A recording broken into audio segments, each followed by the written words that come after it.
been quite some time since I stopped doing these to focus more on my Let's Plays, and, well, I honestly never knew if I would go back to this, especially considering how long it's taken me to make this video. But ever since I started watching Some Call Me Johnny over a year ago, thought of reviewing slowly started to crawl back in my mind. Double that with the fact I was writing to use my school newspaper at the time. Maybe this was meant to be. But enough about the past. Let's get down to business. I figured the best way to celebrate my return to reviewing is with my favorite video game franchise of all, Pikmin. Pikmin. I have absolutely no memory of how I was introduced to you, but I'm sure glad I was. Pikmin was created and produced by Shigeru Miyamoto and directed by Shigefumi Hino and Masamichi Abe, and released in 2001 as a launch title for the Nintendo Gamecube. Okay, so it technically didn't come out at launch, but close enough. Like I said earlier, I don't remember exactly how I was introduced to the franchise, but I was 3 at the time this game came out, and I don't remember a lot of things about being 3. But in the end, how I was introduced to the game doesn't matter as much as the impact this game left on me. There was just something about the game that just captivated me the moment I started playing it. Maybe it was the presentation, the ability to command this massive army of Pikmin, the unique take on the real-time strategy genre.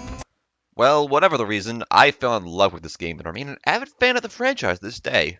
Unfortunately, I ended up selling my GameCube copy of Pikmin shortly after I got Pikmin 2. I guess in my 6-year-old head, the 2 in the title meant I didn't need the first anymore. Have you ever wanted to go back in time and just beat the ever-living crap out of your past self for making certain decisions?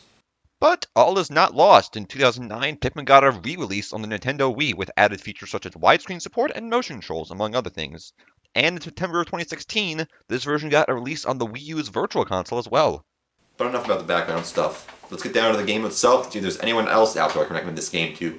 A fair warning though, and this will be a trend throughout all my reviews, I will be talking about the story in detail and there will be spoilers abound.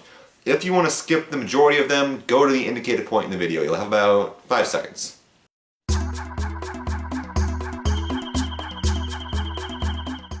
Okay, so I know I get that spoiler warning, but there really isn't much of a story here for me to spoil. Deep in space, our protagonist, Captain Alamore, is traveling through the galaxy when suddenly his ship, the SS Dolphin, is struck by a meteor, causing him to crash land on a nearby planet. I'd like to point out the Dolphin has a radar system, a defense satellite, and a death laser, and yet Alamore still managed to find the one asteroid to hit. Well, thanks to his crappy flying, Alamore wakes up and discovers that his ship is a shell of what it once was, with 30 of its parts scattered all over the planet. More importantly, the planet has an oxygen-rich atmosphere, and since oxygen is poisonous to Alamore's species, he only has 30 days to get off the planet before his life support fails and he suffocates. Fortunately, after a quick stroll, Alamore runs across the Pikmin, these adorable little plant-animal hybrids that for some reason follow Alamore's every command.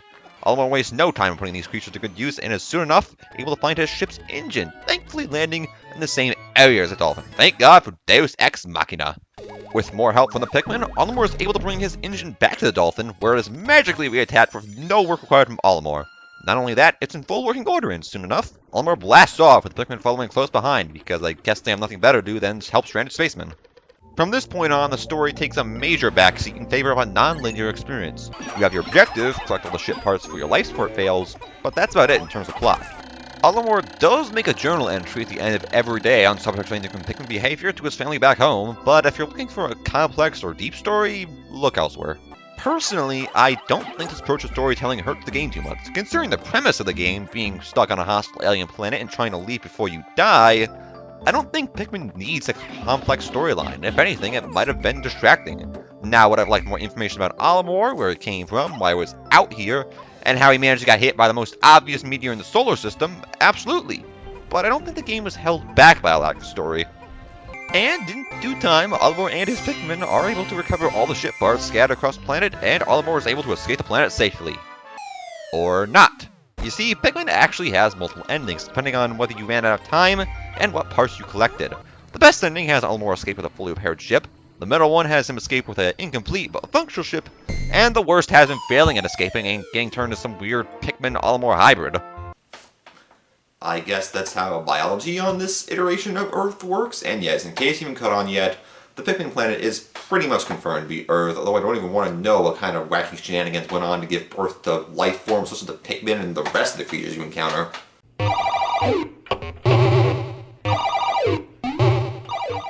Like I said in the opening, Pikmin falls into the real-time strategy genre, but don't think Total War or 4X strategy when you think about this game. The goal in Pikmin is to explore your surroundings with help with Pikmin and try to find all your missing ship parts for your life support gives out. Let's also take a moment to be thankful the Pikmin decided to help Olimar with no question at all, because without them, Olimar can only explore and deliver the beatdown on small enemies. You'll need the help of the Pikmin to deal with most enemies, remove obstacles blocking your path, carry ship parts and other items back to the Dolphin and slash roll the onions, and perform other tasks. However, not all Pikmin are created equally. There are actually 3 different types of Pikmin that you can and will find on your journey. Red Pikmin, Yellow Pikmin, and Blue Pikmin in that order. Red Pikmin are the Pikmin type you're probably going to be using the most, because out of all the Pikmin, they do the most damage, which makes them my go-to for any dry land fighting, and they're also fireproof, which isn't as useful, but helps navigate certain pathways and deal with certain enemies. Yellow Pikmin, conversely, are the Pikmin type you're probably going to be using the least.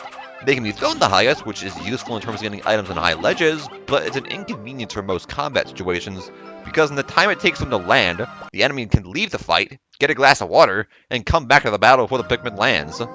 They can also carry bomb rocks, which are these exploding stones you can find scattered around a level that are needed to destroy stone walls and can be used to quickly deal with enemies. I don't know why Yellow Pikmin are the only Pikmin that can use these. In the development cycle, Red and Blue Pikmin were originally meant to be able to use them as well, but in the final release, only Yellow Pikmin can use them. I guess Red and Blue Pikmin live in a glass house. Finally, Blue Pikmin can survive in water, and, well, that's about it. While that may seem even more situational than Yellow Pikmin, given how often you'll be dealing with water in this game, you'll be getting a lot more use out of these guys compared to Yellow Pikmin. In addition to the different types of Pikmin, you'll also have 3 different Pikmin ranks: Leaf, Bud, and Flower. When you pluck a Pikmin, they'll generally be of the Leaf rank, but if you leave them on the ground long enough, they'll eventually go into a Bud and later Flower Pikmin, which move faster and deal more damage. You can also instantly turn Bud and Leaf Pikmin into Flowers by having them drink Nectar, a yellow fluid that can be obtained by plucking glass, breaking rocks, or defeating some enemies. Make sure you have as many Pikmin as possible when you drink Nectar though, but you can get as many as 20 or 30 Pikmin on one pool. Sometimes one Pikmin will drink all the Nectar in a pool, the greedy asshole. Flower and Bud Pikmin can also be reverted to a lower rank if they're thrown off enemies, so be careful. If you want to play the game efficiently, you'll need to learn how to use each Pikmin type to the best of their abilities, as well as not get them killed in massive quantities. Pikmin are not the hardiest of creatures, and they can very easily die from a variety of sources, including, but not limited to, being eaten, being crushed, explosions, drowning, burning to death, being thrown into the void, and being left behind for nocturnal predators. Well, this game just got real morbid real fast. Fortunately, as easily as they are killed, it's just easy to birth more Pikmin. You either bring a pellet or an enemy's corpse back to the onion, and the onion will spill out more Pikmin seeds. Ah, the beauty of the circle of life.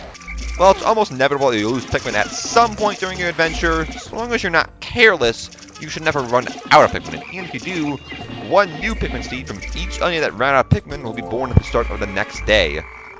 And that's a good thing, because you'll need as many Pikmin as you can get. The more you can hook up, the better it gets. Tucker says it best. Strength in numbers is the name of the game here, because while an individual Pikmin can't really do much more than Olimar, when you get a few dozen of them in the same place, there is very little you can't do, unless it isn't possible in the game to begin with. You can't have more than 100 Pikmin in the field at the same time though, so don't think you'll be blotting out the sun anytime soon. But still, 100 Pikmin is more than enough to deal with mostly anything in your path. Assuming your Pikmin aren't being complete morons. As useful as Pikmin are, I swear they either have a death wish or are just rock stupid. The main reason I say that is because of their pathfinding. When bringing items back to base, Pikmin will always pick what they perceive to be the shortest path. Unfortunately, safety is not a concern for them, and if I had a nickel for how many times the path that they will take will go right through an enemy den, and instead of a clear path right next to them, I'd probably have enough money for a nice lunch somewhere. In addition to that, Pikmin think that if they believe hard enough they can go through walls, it is incredibly difficult to get them to go up ramps and bridges, and they seem to scrape butter from under their feet because they will constantly trip over absolutely nothing. Oh, I wonder if this was the inspiration for Sumiya. And to put the icing on the cake, there are times where Pikmin will forget all manner of common sense. Look at that! I appreciate the enthusiasm, but I should need to put a no swimming sign up here. It makes me wonder, just how do the Pikmin manage to survive here on their own? And if the Pikmin aren't trying to get themselves killed, the rest of the ecosystem is trying to kill them instead. Pikmin aren't the only living things on the planet. There are plenty of other indigenous creatures on this planet that want to make the Pikmin, and you, their next meal. Ranging from the deadly but nocturnal Bulborbs, creatures that imitate the Bulbor's babies, don't even begin to ask me how that works, the high-chimney Bullywugs, and the small but annoying Sheer Grubs. Overall, the enemy variety as a whole is rather good, with each enemy I fight having their own and unique ways of harassing me. Except when the game decides to get lazy near the end and just have tougher reskins of previous enemies to fight. Well, you can engage every enemy by simply throwing Pikmin on them, and that'll get you results. If you want to minimize casualties, most enemies prefer ways of killing them that simple observation or past experiences will usually tell you. Because of this, I think the enemy encounters are done right. They all require some degree of thinking to effectively defeat, but aren't too challenging so they don't completely wipe you out, assuming you have a little patience and cunning. However, I guess the development team spent too much time working on the normal enemies and forgot about the bosses because these guys are pathetic. All the bosses are one-trick ponies, and as a result, they are barely a step above inconvenience on the challenge scale. Seriously, look how fast to kill the Armored Cannon Beetle here.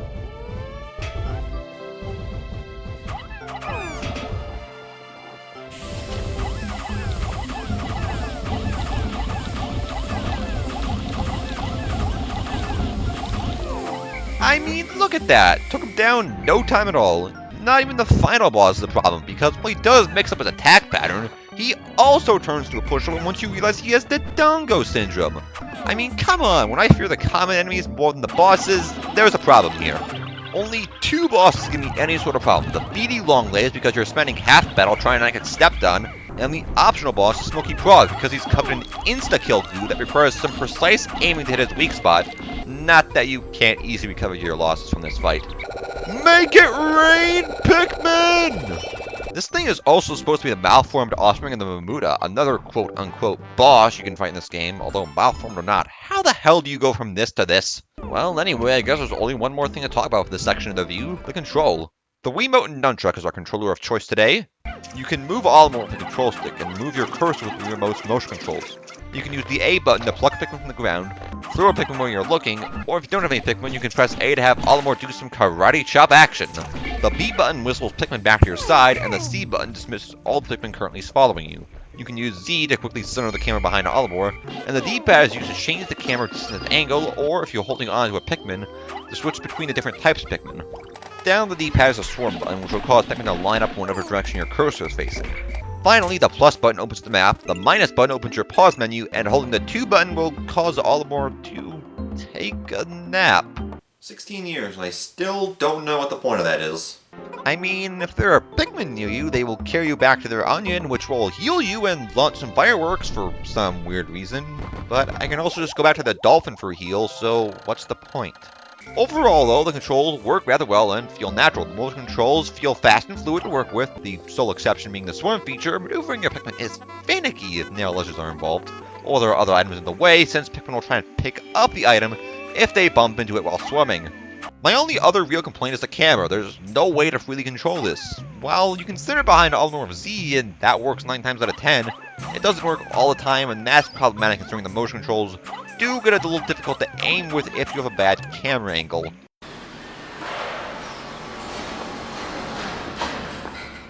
In exploring the world of Pikmin, you'll be visiting 5 main areas: your crash site, the first real area, the forest's belly button, water world, and the final countdown. The impact site is where you crash landed. It's a relatively quiet area, home to the tutorial and lots of ways to go Pikmin. The Forest Hope is a pleasant looking forest with plenty of sleeping enemies.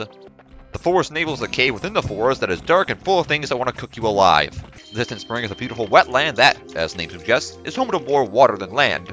And the final trial is home to the final boss fight and little else. Yeah, although there are technically 5 areas to explore, there's not a lot to do in the impact site or the final trial, which means you'll be spending about 90% of your time near the 3 areas. In addition, not all 5 areas are available to explore from the start. Only the impact site and the Forest of Hope are available at the start of the game, and you have to unlock the other areas by collecting enough ship parts. More on that later. As for the levels themselves, they're expansive and full of memorable set pieces, but still contained enough that you aren't spending all day simply traveling from point A to point B. Every area has unique puzzles and obstacles to challenge the player without being too frustrating. Except when trying to move across narrow ledges. Can you tell I don't like narrow ledges in this game? As I alluded to in the story section, Pikmin is, for the most part, non-linear. You have freedom to explore whatever you want, and after the tutorial day, go to whichever area you want and collect whatever you want to collect. While it doesn't seem that way at first, you're pretty much limited to the Forest of Hope when you start a game. Once you collect some parts and new Pikmin types, the game opens up pretty fast. However, even though you have the freedom to do things in whatever order you choose, that doesn't mean you're here for sightseeing. Besides the 30-day time limit, each day only lasts about 13 minutes in real-world time. because at night, all sorts of nocturnal baddies wake up, and you don't want to be around for that. As such, planning and multitasking are the keys to success in this game, but that doesn't mean more casual-minded people are going to be pushed beyond their comfort zone. Simple math will tell you that you can beat this game by simply collecting one part per day, and even then, that's moving at a snail's pace.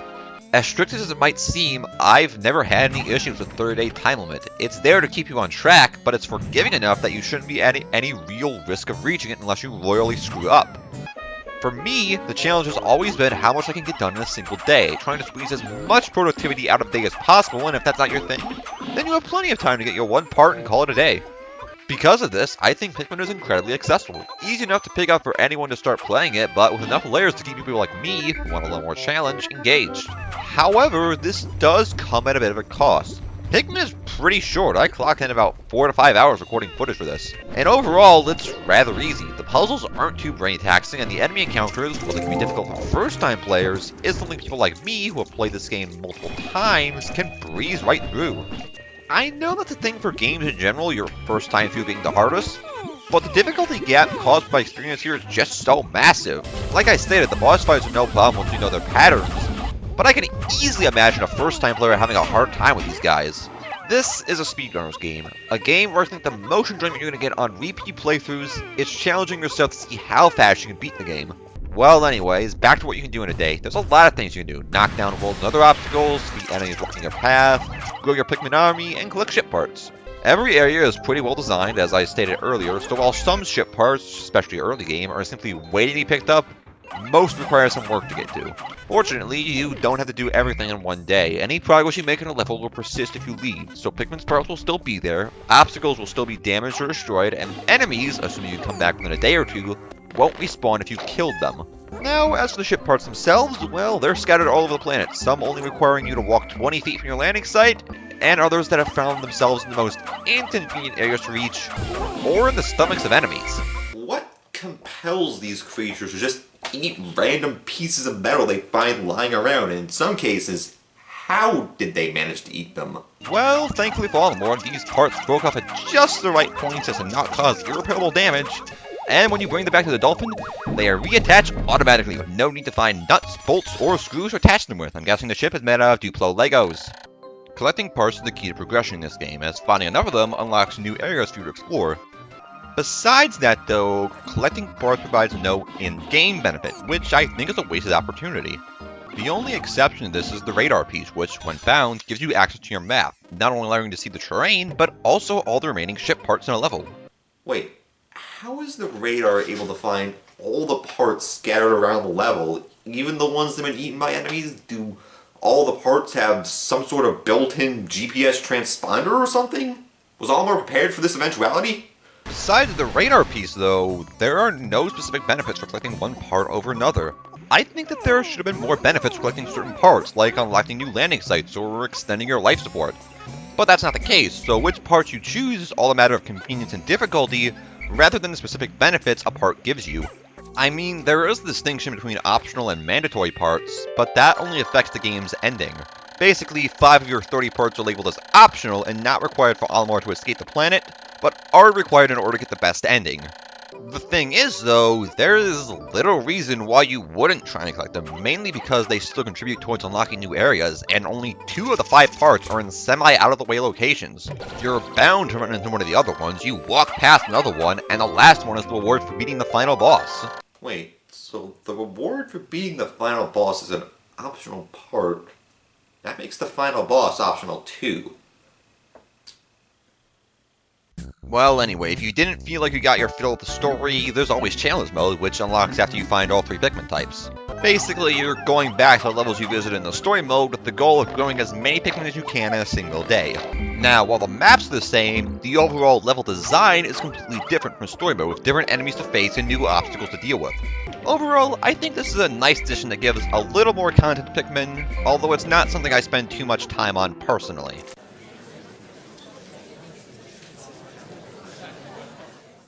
Overall, I think the game looks rather well, even by today's standards, with good-looking models and graphics, although some terrain textures look a little worse than the rest of the graphics, and whenever there's text on the screen, you can kinda tell this was stretched for 16:9. The game also runs smoothly with only a few instances of slowdown and almost no loading times. Once you pick a landing site and it loads once, the entire map is loaded. The music is also very nice, with calming atmospheric pieces playing in every level, perfect for a game about using your head. Although the musical variety is rather limited, and if you don't like an area's music, well, tough luck, because it ain't changing unless you fight one of the 2 bosses with boss themes. There's also very little in story cutscenes and no voice acting whatsoever other than the sounds that Pikmin and enemies make. And that's the sound that Pikmin players everywhere loathe to hear. The sound effects are also okay as well, although a few of them can be rather ear-grating, like the dolphin liftoff sound.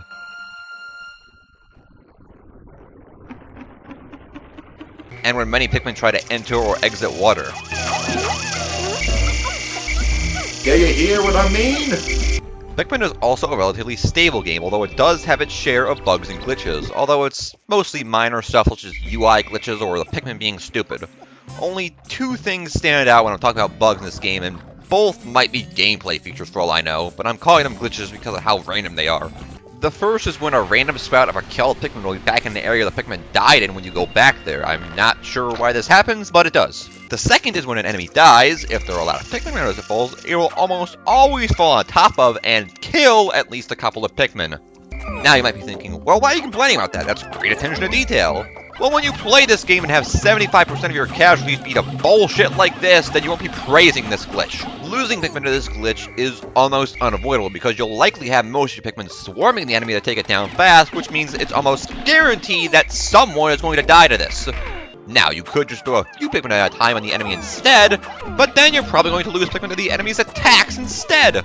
You're basically stuck between a rock and a hard place with this glitch, and that's why I hate it.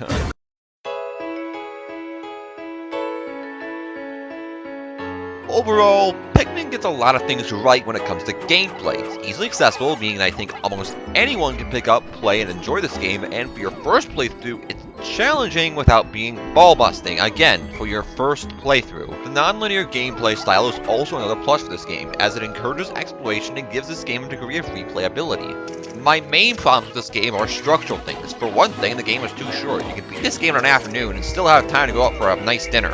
Also, for repeat playthroughs, the challenge level falls like a stack of dominoes. There was never anything that happened while I was recording footage for this that caught me off guard or gave me any sort of real challenge. I know that's something that can be said for all games, but it's just so glaring with Pikmin. However, these are bad problems to have. In my opinion, it's better for a game to be too short and too easy than too long or too hard. I'll give Pikmin an 8 out of 10. It's a great game, and if you're a fan of strategy, resource management, or speedrunning, I definitely recommend checking out Pikmin. Even if you aren't one of those types of people, I'd still recommend giving this a look, especially if any plans to play the other 2 games. Well, that's it. My return to reviewing. At long last. Hopefully I'll be able to make these in a more timelier fashion from now on. But not now, though. I've still got some other channel-related things that I've got to sort out. I'll be making an update video shortly to explain all this in more detail. But when I eventually do get back to reviewing, we'll be looking at Pikmin 2 for the Nintendo Wii and the Nintendo Gamecube. But until next time, remember this one, Pick up a controller and have a good time. Peace out, peoples.